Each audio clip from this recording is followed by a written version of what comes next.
Karibu Juice African Story. Hadithi isiyosimama. Hadithi ya mtu mmoja aliyejulikana na jiji zima la Marrakesh kwa siri zake za kikatili, Haji Mohamed Mesfel. Mfanyabiashara mdogo na mfanyakazi wa viatu, aliishi maisha ya kawaida, lakini chini ya uso wake kulikuwa na giza lisiloelezeka. Hadi leo kesi yake inashangaza.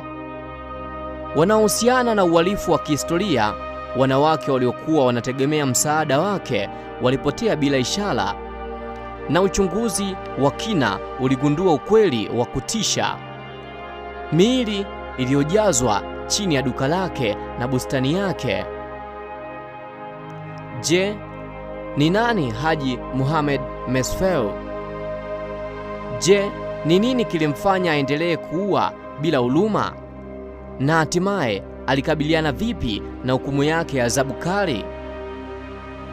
Jiunge nami katika safari ya kutisha ya kihistoria ambayo itakupeleka katika giza la Marrakesh, historia ya mauaji na hatima ya muovu aliyejulikana kama Marrakesh Arch Killer.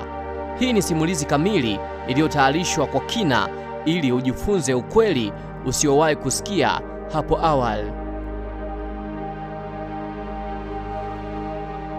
Katika karne ya 19 na mapema ya 20, Marrakesh ulikuwa mji wa biashara na mijadala ya kihistoria huko Morocco. Ndani ya milango ya jiji hilo la kale aliishi na kufanya kazi mfanyabiashara mdogo na mfanyakazi wa kutengeneza viatu, Haji Mohamed Mesfel. Alikuwa mtu wa kawaida kando ya maisha ya jiji, maarufu kwa kazi yake kama mfanyakazi wa viatu na mwandishi wa barua kwa umma. Kwa maana alikuwa mtu aliyewasaidia watu kuandika barua wanazokataa kuandika wenyewe. Kulikuwa hakuna dalili kubwa ya hatari juu yake, hadi siku moja mambo yakaanza kurudi nyuma kwa uzito usiotarajiwa. Mwanzo wa maovu.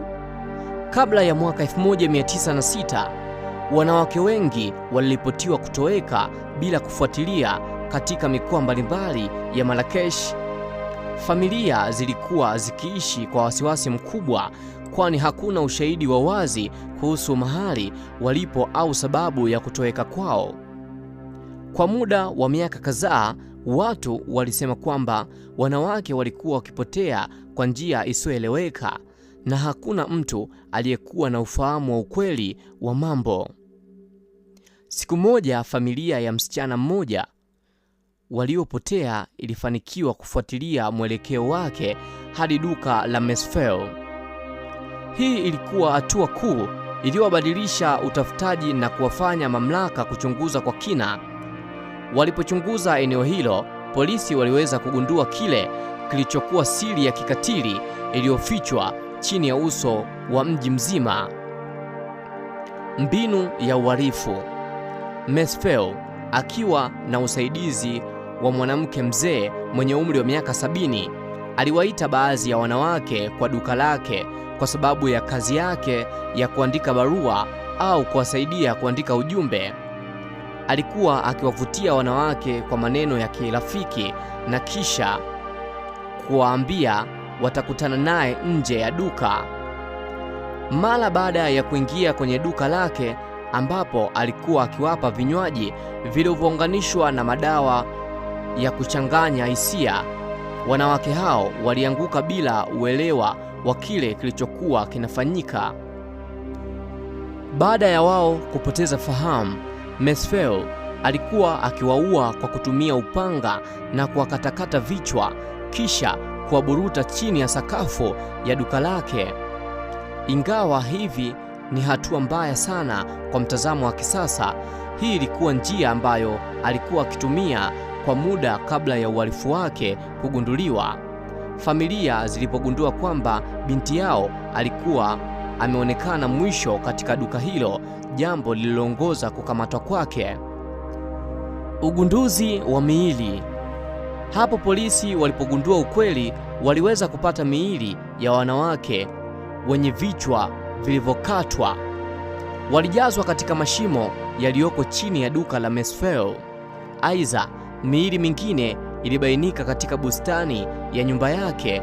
Kwa jumla takriban wanaume na wanawake 36 waliokuwa wameuawa na kufichwa bila huruma chini ya ardhi. Ugunduzi huu uliibua hofu na mshtuko mkubwa kwa wakazi wa Marrakesh. Ushahidi na kukamatwa.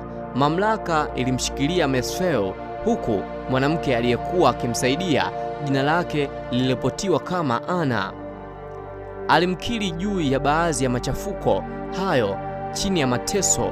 Wakati nyaraka za ushahidi zilipoangaziwa, Mesfeo alikiri uhalifu huo na kusema alifanya hayo kwa lengo la kuiba fedha za wanawake hao. Hata kama mara nyingi ilikuwa ni kiasi kidogo tu, ushahidi wa miili na mashahidi ulifanya kesi yake kuwa thabiti kisheria. Hukumu ya kifo na hatima. Baada ya Mesfeo kuthibitishwa kuwa na hatia ya mauaji hayo ya kikatili, alikabiliwa na hukumu ya kifo. Mwanzo hukumu ilikuwa ni kutolewa msalabani, crucifixion, tarehe 2 Mei mwaka 1906.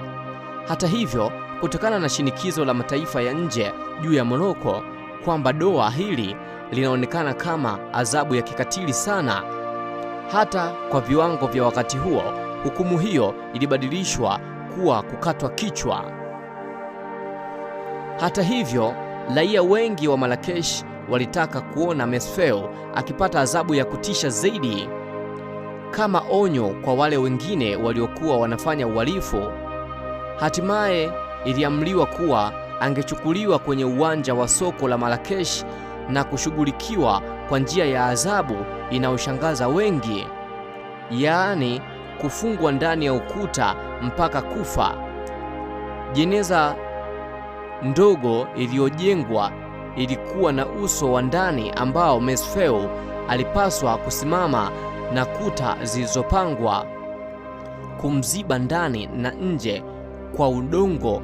Wakati wa sherehe ya adhabu, hadhira ilikusanyika na baadhi yao waliendelea kumcheka na kumsifu, huku Mesfeo akilia kwa huruma. Aliweza kusikika akilia kwa siku 2 kabla ya kimya, na hatimaye alifariki akiwa ndani ya ukuta huo uliopandwa.